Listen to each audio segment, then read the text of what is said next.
It is believed football descended from the ancient Greek game harpiston.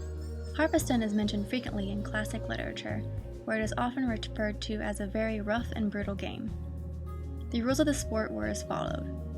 Points were awarded when a player would cross the goal line by either kicking the ball, running with it across the goal line, or throwing it across the line to another player.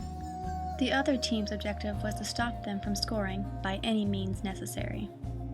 In this game, there was no specific length of field, no sideline boundaries, and no specific number of players. Rutgers and Princeton University played the very first game of football in the United States on November 6, 1869. In these early games, there were 20 players to a team, and football resembled rugby more than modern-day football. In 1873, representatives from Columbia, Rutgers, Princeton, and Yale universities met to formulate the first intercollegiate football rules for the increasingly popular game.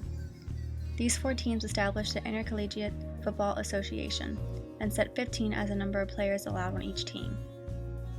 Within a decade, concern over the increasing brutality of the game led to its ban by some colleges.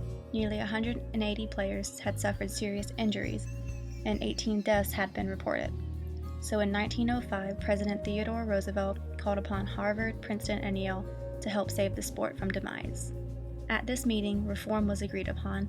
In a second meeting, attended by more than 60 other schools, the group appointed a 7-member rules committee and set up what would later be known as the National Collegiate Athletic Association, or the NCAA. From this committee came the legalization of the forward pass, which resulted in a redesign of the ball and a more open style of play on the field. The length of the game was shortened from 70 to 60 minutes, and the neutral zone was established. Though refinements to the game would continue to the present day, the modern game of American football had arrived.